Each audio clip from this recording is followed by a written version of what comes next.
Je crois que le problème de contraception est un problème en principe de couple, mais le mari ou le compagnon est le grand absent là-dedans. Jamais. Pourquoi? Je ne vais pas. Pourquoi? Parce que l'homme il doit rester homme toute la vie. C'est certain, ça libérera la femme. Seulement jusqu'à quel point ça la libérera? Faudrait pas que ça la libère trop non plus parce que... La femme supporte tout. Elle supporte la grossesse, l'allaitement, les appareils, soit stérilés, soit PCR, la ligature des trompes, la pilule. Et elle supporte la souffrance de l'accouchement. Et il faudrait qu'elle supporte la souffrance de l'avortement. Et ces messieurs sont bien tranquilles. N'existe-t-il encore rien pour les hommes? N'existe-t-il encore rien pour les hommes? Une question qui se posait donc déjà dans les années 70. 50 ans après, on en est où de la contraception masculine? Qu'est-ce qui existe? Comment ça fonctionne? Comment on le vit au quotidien? Pourquoi c'est si peu développé? Quels enjeux sociaux et politiques ça soulève? C'est à toutes ces questions que cette enquête tentera de répondre à travers une série de 5 podcasts. Une dernière précision avant de commencer, le terme contraception masculine peut invisibiliser les personnes à pénis n'étant pas des hommes.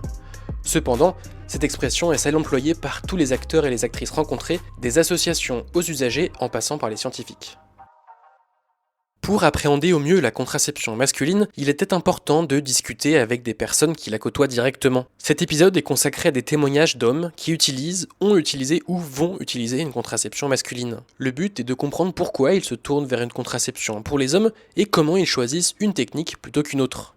Niels, professeur de yoga parisien de 35 ans, réfléchit depuis 5 ou 6 ans à une façon de se contracepter. Après s'être rendu compte que la méthode qu'il attendait, le Risug, n'arriverait pas tout de suite en France, il s'intéresse sérieusement aux autres techniques. Moi, je fais beaucoup d'activités sportives, je fais beaucoup d'escalade, de danse, d'arts martiaux, tout ça. Du coup, le slip chauffant, par exemple, pour moi, je me voyais pas porter ça dans le cadre de ces activités-là. Pas plus que l'anneau Andro Switch, principalement parce que du coup, je me sens souvent dans les vestiaires et je me vois pas me foutre à poil avec ça sur moi dans les vestiaires. Il restait donc 2 procédés, à savoir la vasectomie ou la méthode hormonale par injection de testostérone. Moi, je sais pas si je veux vraiment pas d'enfant. A priori, non. Maintenant, j'ai 35 ans, je peux encore changer d'avis. Donc, l'idée d'un truc vraiment définitif, ça me questionne. Du coup, j'en suis venu à envisager la méthode hormonale tout récemment. C'est en écoutant des émissions, témoignages d'hommes justement, qui avaient fait ces systèmes-là. Il prend finalement sa décision quand une journaliste lui propose de l'accompagner dans sa démarche. Elle réalise un documentaire sur la question et l'aidera dans toutes les procédures grâce au contact qu'elle a déjà. Si Niels en est au début de sa démarche, il a déjà eu une consultation au planning familial et un rendez-vous avec un médecin qui lui a prescrit le traitement. Il lui reste à faire un test de fertilité, à aller acheter les hormones et peut-être à prendre rendez-vous avec un infirmier ou une infirmière pour les premières injections. Cela fait plusieurs mois que Cristal, lyonnaise de 24 ans, et son compagnon réfléchissent aussi à une contraception masculine. Jusque-là, comme dans la majorité des couples hétérosexuels, c'est elle qui était contraceptée, mais son corps a fini par lui dire stop. J'ai des vrais problèmes avec la contraception, en fait, juste mon corps n'en veut pas. J'ai vraiment tout essayé. Autant on a le choix, nous les filles, là-dessus. Autant, en fait, ça réduit vite quand on répond pas à tous les critères. C'est-à-dire que moi, j'ai des antécédents qui font que je peux pas prendre tout ce qui va être à base d'œstrogène. Et c'est quand même un bon gros 3/4 de la contraception féminine. Donc, il me restait grosso modo le stérilet, l'implant et une pilule, une seule. Et donc, j'ai tout essayé. J'ai essayé le stérilet, ça n'a pas marché. Mon corps l'a juste rejeté. L'implant, ça avait l'air de marcher, mais en fait, finalement, ça a fini par me faire plus de jours de règles que de jours sans règles. Donc voilà, dans un mois, j'avais 3 semaines de règles. C'était pas hyper rentable. Et enfin, j'avais la pilule. Et encore une fois, c'était plutôt encourageant. On s'était mis à 2 pour le coup. Mon copain était vraiment impliqué dans le processus de contraception. Parce que moi-même, j'avais pas opté pour la pilule en premier parce que tout simplement, j'y pense pas. J'avais déjà essayé. J'avais beau me mettre des rappels et je l'oubliais tout le temps. Donc en fait, tout simplement, je lui ai dit clairement, on s'est mis à 2. Et grosso modo, moi, je prenais la charge physique et lui la charge mentale. Donc c'est lui qui pensait à ma pilule. Et ça se passait plutôt bien. Mais encore une fois, ça avait des effets secondaires qui pâtissaient vraiment sur notre vie sexuelle parce que ça me faisait des sécheresses vaginales qui faisaient que ça rendait le rapport douloureux. Le couple n'a finalement plus trop d'options et se penche sur la contraception masculine. Commence alors une véritable épopée en quête d'informations. On était plus parti sur l'Andro Switch parce que c'était une version, on va dire, un peu plus améliorée et a priori moins contraignante que le slip chauffant. Il se trouve que nous, c'était en janvier 2022 qu'on a commencé à s'y intéresser et l'Andro Switch a été interdit à la vente en décembre 2021. Le couple ne s'avoue pas vaincu et tente de contacter le docteur Mieuxet, spécialiste et inventeur du slip chauffant. Sans succès, Crystal et son conjoint commencent à avoir des doutes face à la complexité pour un homme de se contracepter et même simplement d'avoir accès à de l'information. Quand Amaury, doctorant bruxellois de 27 ans, s'intéresse à la contraception masculine, il opte tout de suite pour la méthode thermique. Deux techniques attirent son attention, l'anneau contraceptif et le spermapose. C'est cette deuxième option qu'il choisira. C'est peut-être un petit peu plus simple d'utilisation que l'anneau qu'il faut porter une quinzaine d'heures. Il y avait aussi le fait que ça demande moins aussi de manipulation du scrotum, etc. Moi, c'était un truc qui me refroidissait un petit peu. J'ai fait ça quelques semaines. J'étais sur des groupes qui parlaient de contraception masculine. J'ai vu qu'il y avait quand même plusieurs personnes qui disaient qu'il fallait mieux être prudent avec cette technique-là. Avec cette technique, les testicules sont à une température plus élevée qu'avec le slip chauffant ou l'anneau contraceptif et on ne sait pas très bien quelles peuvent être les conséquences. C'est finalement toujours le même problème, pas assez d'études n'ont été effectuées. Amaury décide de ne pas prendre le risque et d'attendre une technique plus sûre ou d'avoir déjà eu des enfants pour faire une vasectomie. La vasectomie, Guillaume, consultant dans l'informatique de 40 ans, en a subi une il y a 2 ans. Il ne voulait plus faire supporter l'acte de contraception à sa compagne. Ça fait des années et des années qu'elle prenait la pilule. On sait tous que la pilule, ça a des effets sur son cycle, sur sa santé, sur la libido, sur tout ce que tu veux. Elle était tout à fait d'accord pour continuer à prendre la pilule, mais moi, ça m'allait qu'à moitié. Quand on m'a parlé du coup de la partie vasectomie, je me suis dit que ça pourrait être intéressant pour moi pour plusieurs raisons. La première, c'est parce que c'est un acte qui me coûte pas grand-chose financièrement déjà, puisque c'est pris en charge entièrement par la Sécu. Ça me coûte pas grand-chose en temps et en douleur. C'est une opération bénigne, ça met pas ta santé en danger, t'es sur pied au bout de 2 jours. Enfin, il y avait vraiment rien qui m'empêcherait de le faire. J'ajoute aussi que j'ai déjà un enfant à moi qui commence à être grand puisqu'il avait une dizaine d'années quand j'ai fait l'opération, que ma compagne en a 2 aussi, donc on forme déjà une famille qui est complète. On n'avait pas de désir d'enfant supplémentaire, donc je voyais pas l'intérêt en fait de conserver cette possibilité d'avoir des enfants alors que j'en voulais pas et elle non plus. Pour Guillaume, la vasectomie est sa meilleure option, une technique simple et sûre. Pourquoi les hommes ne s'intéressent-ils tous pas à la contraception masculine?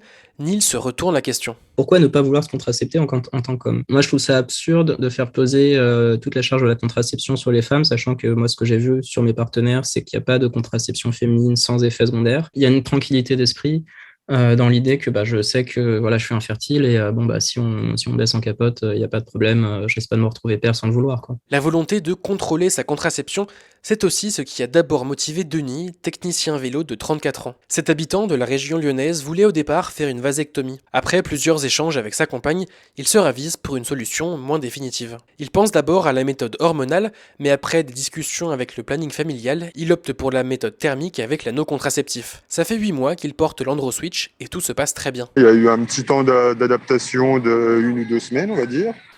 Mais après ça, là maintenant, plus d'inconvénients pour le port, plus de sensation de gêne.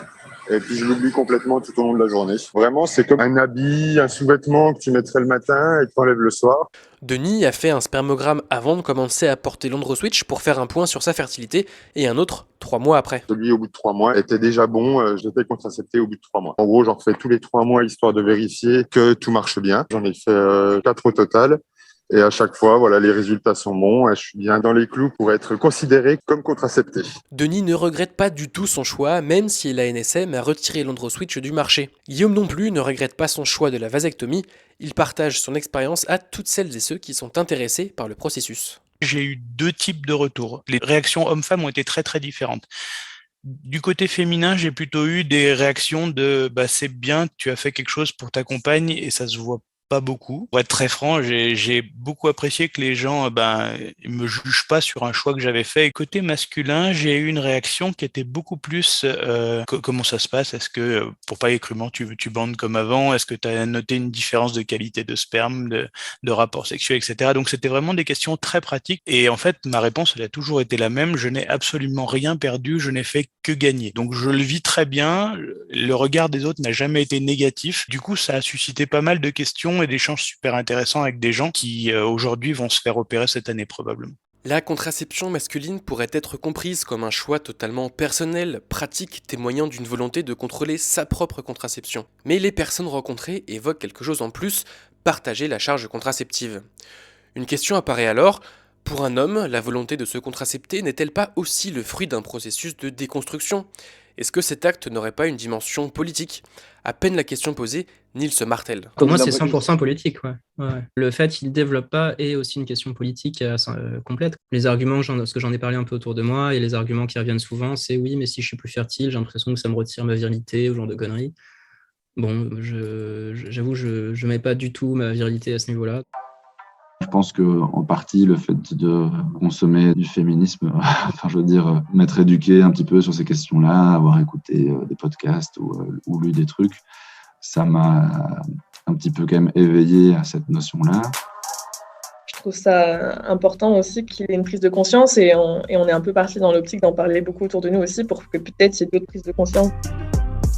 Historiquement, c'est les femmes qui portent ce moyen de contraception, c'est sur elles que repose la charge contraceptive et l'ensemble des contraintes qui vont avec. Le port du préservatif est vu quand il est masculin comme une contrainte énorme, alors que la pilule, c'est rentrer dans les mœurs comme étant la norme. Chacun a sa façon de s'écarter de ce fonctionnement-là. Moi, c'était quelque chose que je cautionnais pas. Aujourd'hui, il y a plein de façons qui existent, différentes. Que ce soit la vasectomie, que ce soit le slip chauffant, que ce soit l'anneau, etc. Bref, il y a vraiment plein de fonctionnements qui sont possibles de façon à partager, parce que en fait, un couple, c'est aussi partager cet acte de contraception, et c'était ça qui était important pour moi. Dans un article intitulé « La contraception masculine médicalisée, enjeux psychosociaux et craintes imaginaires », publié dans la Nouvelle Revue de Psychologie, Nikos Kalampalikis et Fabrice Buccini expliquent qu'au cœur des craintes relatives à la puissance masculine, il y a la perte de virilité. Elle serait comme une menace symbolique pour l'identité masculine et le statut social de l'homme au sein du couple, de la famille et de la société. De plus en plus d'hommes se détachent de la virilité et de la masculinité en optant par exemple pour une contraception masculine. Cependant, la déconstruction n'est pas une situation, mais bien un processus. Un homme n'est pas déconstruit, mais devrait toujours chercher à l'être davantage. La contraception n'est qu'une étape. Contraception et féminisme, c'est justement le sujet du prochain épisode. Je crois que le problème de contraception est un problème en principe de couple, mais le mari ou le compagnon est le grand absent là-dedans. Jamais. Pourquoi ? Je ne vais pas. Pourquoi ? Parce que l'homme il doit rester homme toute la vie. C'est certain, ça libérera la femme. Seulement jusqu'à quel point ça la libérera ? Faudrait pas que ça la libère trop non plus, parce que... La femme supporte tout. Elle supporte la grossesse, l'allaitement, les appareils soit stérilés, soit PC, la ligature des trompes, la pilule. Elle supporte la souffrance de l'accouchement. Et il faudrait qu'elle supporte la souffrance de l'avortement. Et ces messieurs sont bien tranquilles. N'existe-t-il encore rien pour les hommes ?